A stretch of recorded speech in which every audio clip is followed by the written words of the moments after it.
yo les gamins, c'est l'Ermite et vous êtes bien sur la chaîne de l'Ermite légendaire. J'espère que vous êtes chaud parce qu'on va s'attaquer à l'épisode 18 de Dragon Ball Daima, mais d'abord, générique.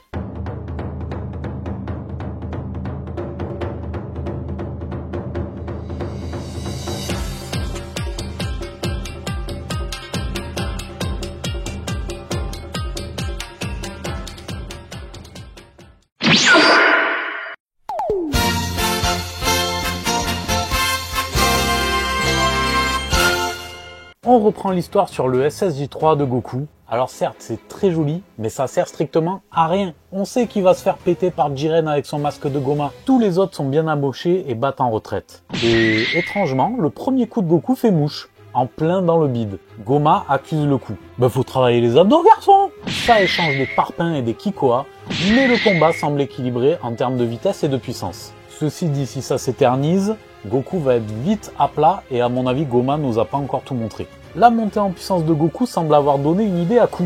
Que peut-il bien nous réserver? Pendant ce temps, Dou a envie de combattre également et T1 se joint à la fête. C'est donc du 1v3. Dou et T1 ne font pas un pli et se font mettre KO rapidement quand débarque soudain Ku avec un énorme cookie. Guignol lui envoie façon frisbee et bouffe tout le gobe en moins de temps qu'il n'en faut pour dire « Putain de scénario éclaté au sol !» A priori, Ku est convaincu que son frérot peut lui aussi monter en puissance en bouffant ce cookie. Et pour le coup, Ku a à moitié raison. Essayez de le dire 10 fois de suite. Bon, le cookie est OZEF over 9000, mais Dou observe Goku charger son ki, et j'imagine qu'il va l'imiter de la même façon qu'il a appris à utiliser les Kikoa en observant T1. Et là, je dois l'avouer, j'étais vraiment à 2 doigts d'éteindre ma télé. Il lui pousse des cheveux! Il lui pousse des putains de vaches de SSJ3! Bon, on va s'arrêter 2 minutes et réfléchir calmement à ce qui vient de se passer là. Franchement, qu'il troll le SSJ3, qu'il troll le boost du SSJ3, balèque, y a pas de souci. L'idée est même bonne en soi. Mais putain, fais-lui pousser son antenne. Lui fais pas pousser des vaches. Qu'est-ce que c'est que ces vaches qui sortent du cul, mais enfin. Bref, reprenons. Voici le team-up Goku / Dou / SSJ3. Et même si ça veut strictement rien dire, oula, je m'énerve encore. Bref, c'est la fête. Goma se fait malaxer, mais cela n'aura duré qu'un court instant, car Dou est déjà à plat. Dou étant hors jeu, T1 revient dans la partie, et Goma transpire un peu quand même. Qu'à cela ne tienne, le Neneuil se réveille, et Goma nous lâche un gros laser sur une musique de gros méchant. Goku prend tarif, et il se fait enchaîner. Le méchant s'apprête à lui balancer le logo des Men in Black dans la tronche, mais Neva apparaît devant Goku et use de sa magie. Laisse-moi deviner. Il va utiliser une technique pour libérer son potentiel et libérer peut-être, je sais pas, un SSJ4 qui pop du cul. Vous savez, juste histoire de bien justifier le titre de l'épisode Éveil. S'il nous sort tout le SSJ4, je hurle.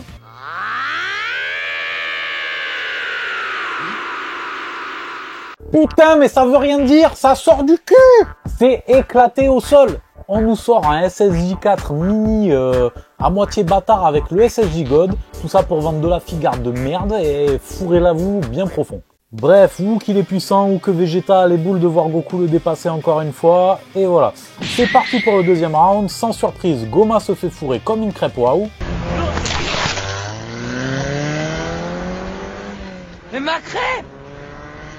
Waouh, ce sont de délicieuses crêpes fourrées au chocolat. Le troisième œil libère toujours plus de puissance et Goma gagne en puissance. Goku commence à ramasser dans sa cramouille, à croire que la puissance du troisième œil est illimitée. Cette fois, c'est Glorio qui vient filer un coup de main pendant que se relèvent pour la 1773e fois Dou et T1. Piccolo et Shin se joignent à eux, ils vont servir à rien. Quant à Vegeta, il a du mal à se relever pour l'instant. Putain, mais respectez-le un peu. Ça repart en mêlée, Goku fait du sale à Goma et lui fait visiter l'intérieur de la montagne. Si tu vois le Balrog, tu peux lui demander un autographe. Malgré tout ça, c'est comme si Goma n'avait rien eu. Au loin, Glorio observe étrangement Goku. On a droit à un battle de Kikoa Glorio Piccolo versus Goma et... oh comme c'est bizarre, Goma il gagne. Goku s'apprêtait à lancer son ulti, mais il se ramasse un combo de patates de forain et ça a fait mal ce coup-ci.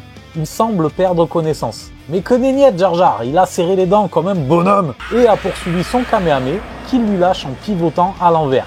Bon ça ok, j'avoue c'était stylé. Le Kamehameha s'enflamme et Goma ramasse. Mais une fois n'est pas coutume, il tank tout grâce à son Neneuil. Une sorte de sphère façon bulle de Malabar fraise apparaît et enveloppe la zone de combat. Goma devient géant, mais genre démesurément. Une explosion d'énergie envoie valdinguer Goku, et Goma nous sort son rire de Golio, enfin de méchant, je veux dire. Il fait visiter l'arène à Goku à coups de poing et l'enferme dans une sphère, qui le fait régresser en SSJ3, puis en SSJ1. Le communicateur de Glorio semble sonner. « Allô? Oui, c'est Arinsu !» Cette dernière lui demande de lui apporter les Dragon Ball. C'était obligé qu'elle en profite, la meuf. C'est même étonnant qu'elle l'ait pas fait plus tôt. Petit problème, sans Neva, elle est baisée pour faire son vœu. On est d'accord? Pendant ce temps, Goku, complètement vidé, revient en basse forme. Et Glorio, en gentil chien-chien, récupère sans problème les Dragon Ball auprès d'Ibis. Bien trop con pour se poser la question. Est-ce que c'est une bonne idée de lui donner? Ah, mais butez-le, lui! Enfin voilà, Glorio se rend auprès de sa maîtresse, et là on apprend deux choses. La première, c'est que le dragon s'appelle également Porunga. Bref, ils se sont pas foulés. Et la deuxième, c'est qu'Arinsu a fait apprendre le Namek à Glorio. Comment, me demanderez-vous? Namek LV2, mon pote. C'était ça ou l'allemand. Glorio n'est pas très chaud, mais Arinsu le culpabilise en disant que s'ils ne font rien, le règne de Goma durera pour l'éternité. Et c'est long, l'éternité! C'est sûr qu'avec elle, ça va être mieux. Glorio se rappelle son périple avec ses amis et a bien du mal à se décider. Mais il finit par s'exécuter. Il invoque Porunga. Et après le Shenron rouge de DBGT, voici Porunga rouge. Putain, mais ils se foutent vraiment pas, quoi. Même DBS était moins feignant. Ils ont réussi à nous pondre un nouveau Chara Design pour le Super Dragon des Super Dragon Ball et celui dans l'arc Granola avec les deux boules, là. Sans déconner. Bande de feignants, va. Le double jeu de Glorio est enfin révélé aux yeux de ses compagnons et Neva comprend que celui-ci parle le Namek. Goma essaye d'arrêter Red Porunga, mais il est stoppé avec un doigt et éjecté comme un insecte. Arinsu demande alors à Glorio de formuler son vœu, qu'elle règne sur le Daimakai avec le plus grand des pouvoirs magiques. Glorio finit par formuler un vœu en Namek, mais quel vœu a-t-il fait au final? Et c'est fini! Bordel, y a pas assez de Doliprane sur la planète. M'ont foutu les boules là, avec leur DBGT Wish, sans déconner. Scénariste à la toile, et en fait c'est juste savoir utiliser ChatGPT, je pense. Alors ok, l'animation est superbe, et il y a une ou deux fulgurances dans l'épisode. Mais en fait je crois qu'ils ont pas capté que c'est pas parce que tu vas nous popper une transformation toutes les 20 minutes qu'on va kiffer. Et c'est pas ça qui va faire un climax de qualité, bordel. On dirait du Michael Bay le scénar. Ça pète dans tous les sens. Le seul perso qui est pas trop mal écrit, c'est Glorio. Franchement, c'est le seul qui est bien exploité. Et est-ce que c'est moi qui abuse ou ce SSJ4 God Mini Super Samplon 98 sort vraiment du cul? Il n'a aucun impact sur le scénario, soit dit en passant. À part faire genre « Oh, Goma, il est trop fort !» Genre le truc qu'on a déjà bien capté 1 milliard de fois, tellement ils insistent. Au final, il régresse en basse forme et Goma est pépouze. Enfin voilà, je vous laisse le soin de me donner votre avis en commentaire. Si vous êtes aussi salé que moi, je serais ravi de lire ça, ça m'aidera à décompresser.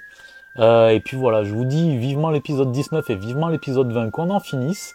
Les petits pouces en l'air, abonnez-vous, likez, partagez, je compte sur vous pour aider la chaîne à continuer à grandir. Voilà, soyez curieux, construisons notre légende. Ciao.